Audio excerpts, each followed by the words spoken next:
जय जगन्नाथ प्रभु YT platform रे मु समस्त को स्वागत जनाऊँगी।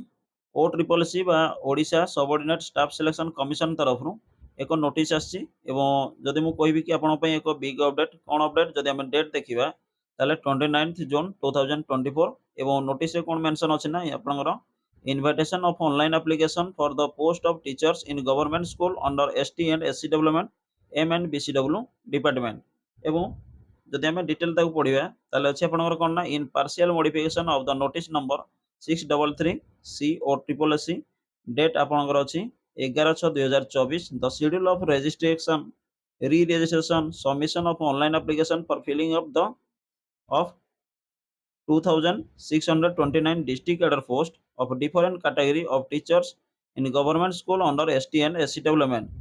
MNBCW department is revised as given below। तो जदि आम देखा ए डेट आपंकर थरे नुह जदि आप थंबनेल को भल कि देखिथे ताले मु कहबी कि 5 थर लेखा ए डेट आपंकर एक्सटेंड हेलानी। अवश्य गोटे दृष्टि आम जदि चिंता करवा कि ओटीटी आपंकर आसी नथला तो एबे आपंकर ओटीटी ऑनलाइन अप्लाई चली ओ ट्रिपल सी एमती ऑप्शन रखी पारि था कि जो मैंने ओटीटी अप्लाई कर तो आपियर ऑप्शन रखी पारि था। तो एमती बारंबार डेट एक्सटेंड कर कारण कौन या पछरे बा कौन रहस्य अच्छी कहवा संभव नुहे एवं जो मैंने भी ओटीटी क्वालिफाई कर पार ना तो निश्चिंत से डेडिकेटली पढ़ु ओटीटी क्वालिफाई करूँ एवं अप्लाई करेंगे। ता सहित जदि आम देखा कि नेक्स्ट आपंकर डेट केबे अच्छी तो ऑनलाइन रजिस्ट्रेशन बा री रजिस्ट्रेशन डेट आपंकर स्टार्ट डेट अच्छी 1/8/2024 एवं एंड डेट अच्छी 25/8/2024 आग को से डेट रे अप्लाई हम ना पुणी आउ थे एक्सटेंड हम केवल से केवल समय ही कह जदि देखिए टोटाल आपंकर 5 थर ही डेट एक्सटेंड है थे 2 थर नुह एवं सबमिशन ऑफ ऑनलाइन एप्लीकेशन के अच्छे ना आपंकर से 1/8/2024 एवं एंड डेट आपंकर अच्छी कौन ना 31/8/2024। तो बारंबार एमती डेट एक्सटेंड हो तो जो पिला माने ओटीटी क्वालिफाई कर पाना मे बी आपंकर पेपर 1 हो पेपर 2 हो तो डेफिनेटली से माने जिपरि क्वालिफाई करि परिबे से रिगार्डिंग आपनकर डिस्क्रिप्शन बॉक्स रे एक ओटीटी क्वालिफाई बा प्लानिंग वीडियो अछि आपनकर 2024 ताकू समय बाहर करी अंततः देखिबे एवं निजर प्रिपरेशन को आउ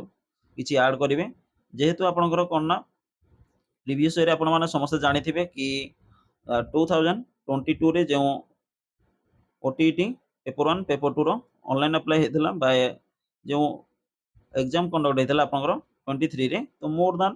पाखापाखि आपनकर जदि आम देखा 1 लाख समथिंग स्टूडेंट डिस्क्वालिफाई हेतले तो एग्जाम रो पैटर्न बदलुची क्वेश्चन पैटर्न बदलिची तो आपको ठीक से बदलवा पड़ो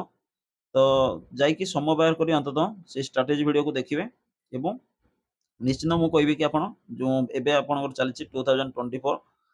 तार ओटीटी पेपर 1 हो आपंकर पेपर 2 हो निश्चिंत मुझे कहबी कि क्वालिफाई करेंगे। तो यह था आपण एक अपडेट एवं आशा करूँ आगामी दिन में आपंकर से डेट रोँ आपण मैंने समस्ते अप्लाई करेंगे